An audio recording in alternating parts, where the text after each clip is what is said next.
I cut soda out and I drink only water, but I'm not losing weight? Why? I'm Nate, the FitFutureMD. I'll upload every Monday, Wednesday, Friday. Make sure you hit that notification bell so you don't miss an episode. I hope I'm helping you out. If I am, leave me a comment below. Like the video. I appreciate all your support. Like I said, I'm here to help you. So anything you need, just holler at me. Alright, so you cut something out and you don't get your desired result, right?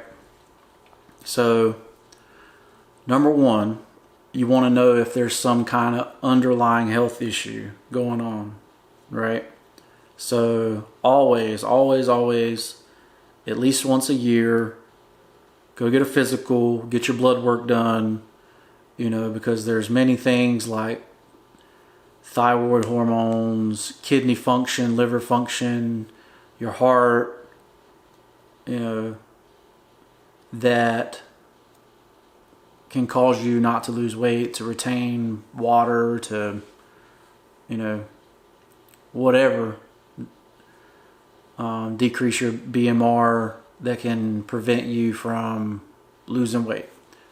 But besides all that, if you cut out soda and you don't lose any weight, that means soda probably wasn't the issue that was causing you to be over your calories that you expend, right? Because your weight is a calorie in, calorie out game, right? So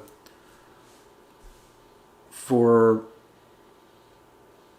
most people, it's not just one thing causing them to be overweight, or it's could be psychological, could be stress related, could be many other things, right? But the only way to lose weight is to be in a caloric deficit. So you either have to have your input lower than your output, or you have to increase your output to lose weight, right? So, but ideally you want to do both, right? Because most of us now, we sit at a desk 6 to 8 hours a day. There's people that still drive 45 minutes to an hour to work. So that's 10 hours of your day you're sitting, right?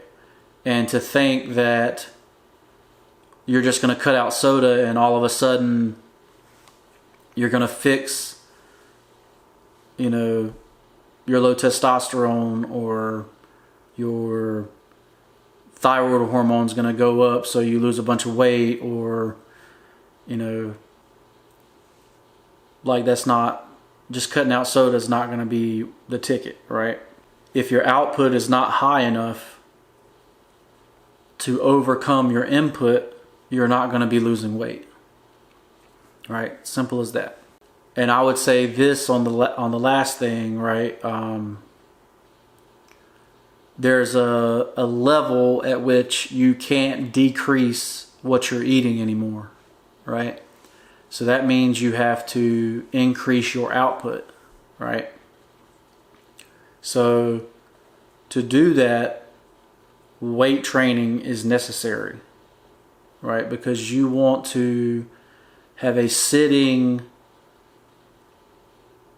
or a basal metabolic rate that's high enough to overcome the lowest you can eat, right? Most people, that low is like 1,200 to 1,500 calories is the lowest they're going to be able to eat before they're just going crazy, right? So if you're at those levels and you're still not losing weight, number one, like I said, go get everything checked at the doctor. Make sure it's not some medical reason that's causing you to have this issue.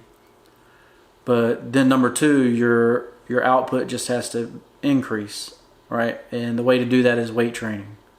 The reason that I could lose 30 pounds in 30 days is because I weight train, right?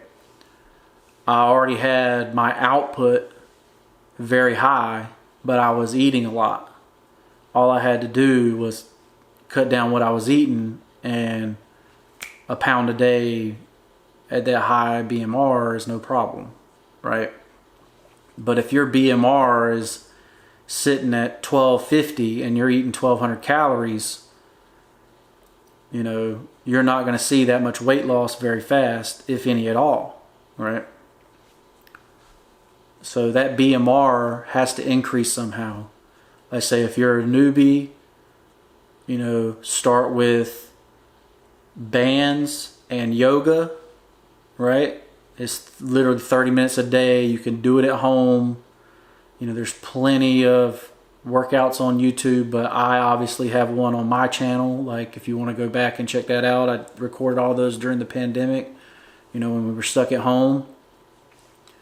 Something is better than nothing, right? So even if you can't afford a gym membership or whatever, there's free yoga routines on YouTube. There is free band routines on YouTube. Like, there's literally no excuse not to get better, right? If you want to. If you want it, you can have it, right? If you set your mind to it, you can do it. I believe in you. You know, that's why I'm doing these videos, because I believe that you can be better. You can get better. But yeah, sometimes soda is not the problem for people. Like, you know, if you're having 1 or 2 sodas a day, that might not be why you're over. You know, it may be candy, it may be, you know, but most likely it's just your basal metabolic rate is not high right now. You know, it's very low based on your job, or, you know, your what you're doing throughout the day, or how busy you are, how stressed you are. You know, it's not, because this is a calorie in, calorie out game. If your calories out is very low, there's not but so low you can go on your calories in, right? And most of the time, you're not going to stick with something if you're not seeing results. So, you know, you go 2 weeks and you feel like you've cut out this and you're not losing anything, you know, you're probably just going to quit and go back to doing what you were doing, because it wasn't, you know. But, you know, you need to be doing something. If you're doing yoga and bands, you can do that every single day, right? If you start lifting weights at the gym, like, do that, start 3 times a week, right? You know, and, you know, increase that BMR so that, you know, when you do cut stuff out, it will actually work, right? I'm Nate. I'm the FitFutureMD. Upload every Monday, Wednesday, Friday. Make sure you like the video if it helped you. Any questions, leave them in the comments below, or send me an email. I'm happy to help out the best I can. And we'll see you in the next one.